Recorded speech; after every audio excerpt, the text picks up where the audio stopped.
Italy का नाविक Christopher Columbus आज ही के दिन भारत के समुद्री रास्ते की खोज पर निकला था।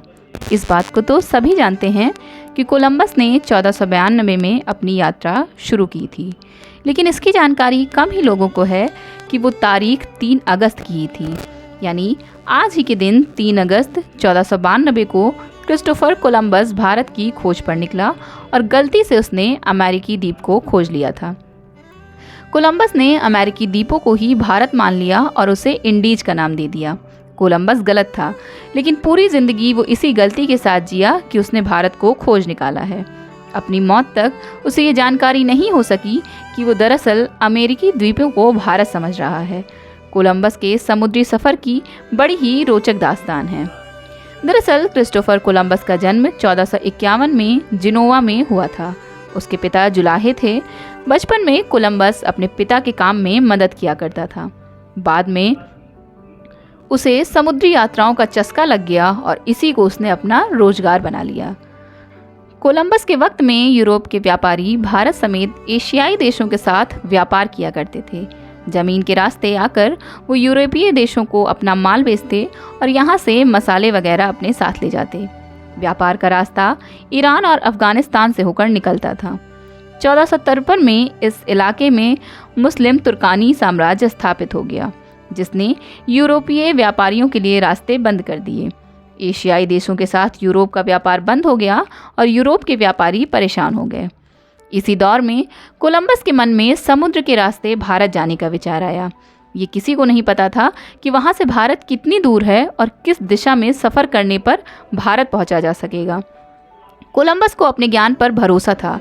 उसे यकीन था कि समुद्र में पश्चिम के रास्ते निकला जाए तो भारत पहुँचा जा सकता है, लेकिन उसकी इस बात पर यकीन करने वाला कोई नहीं था। कोलंबस को इस सफ़र के लिए बहुत सारे पैसे और बहुत सारे नाविक चाहिए थे। अपने विचार को लेकर वो पुर्तगाल के राजा के पास गया, लेकिन राजा ने उसके सफ़र का खर्च उठाने से इनकार कर दिया। इसके बाद स्पेन के शासकों ने उसकी बात गौर से सुनी और यात्रा का खर्च उठाने को तैयार हो गए। यात्रा के खर्च का इंतजाम हो जाने के बाद भी कोलंबस की मुश्किलें खत्म नहीं हुई। उसे अपने साथ जाने के लिए कोई नाविक नहीं मिल रहा था। किसी नाविक को कोलंबस की बातों पर यकीन नहीं था।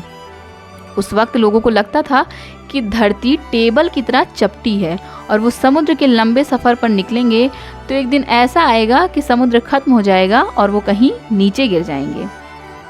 बड़ी मुश्किल से कोलंबस ने अपने साथ जाने के लिए 90 नाविकों को तैयार किया। 3 अगस्त 1492 को कोलंबस ने 3 जहाज़ों सांता मारिया, पिंटा और नीना के साथ स्पेन से अपने सफ़र की शुरुआत की। कई हफ्ते गुजर गए, लेकिन सफ़र खत्म नहीं हुआ। दूर दूर तक फैले समंदर में ज़मीन का नामो निशान नहीं दिख रहा था। कोलंबस के साथ गए नाविक घबराने लगे। उसके साथ कई साथी जो गए थे वो वापस लौटने की बात कहने लगे, लेकिन कोलंबस अपनी बात पर अड़ा रहा। हालत ऐसी हो गई कि नाविकों ने कोलंबस को धमकी देना शुरू कर दिया कि अगर वो वापस लौटने को राजी नहीं हुआ तो वो लोग उसको मार डालेंगे। कोलंबस ने किसी तरह से उन्हें समझा बुझाकर कुछ दिन और सफ़र करने पर राजी कर सका। 9 अक्टूबर 1492 को कोलंबस को आसमान में पक्षी दिखाई देने लगे। उसने जहाज़ों को उसी दिशा में मोड़ने का आदेश दिया जिधर पक्षी जा रहे थे। 12 अक्टूबर 1492 को कोलंबस के जहाज़ों ने धरती को छुआ। कोलंबस को लगा कि वो भारत पहुंच चुका है, लेकिन दरअसल वो बहामास का आइलैंड सेंट सल्वाडोर था। वहाँ के निवासी उसे गुआना हानी कहते थे। कोलंबस वहाँ 5 महीने तक रुका।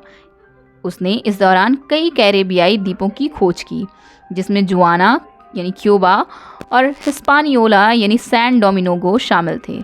कोलंबस ने वहाँ से काफ़ी दौलत इकट्ठा की। इसके बाद अपने 40 साथियों को वहीं छोड़कर वो वापस स्पेन लौट आया। 15 मार्च 1493 को कोलंबस स्पेन वापस पहुँचा। वहाँ उसका भव्य स्वागत हुआ। स्पेन के राजा ने उसे ढूंढे हुए देशों का गवर्नर बना दिया। इसके बाद भी अपनी मौत से पहले तक कोलंबस ने 3 बार अमेरिकी द्वीपों की यात्रा की। अपने आखिरी वक्त तक उसे ये नहीं पता था कि उसने जिन इलाकों की खोज की है वो भारत नहीं बल्कि अमेरिकी द्वीप हैं।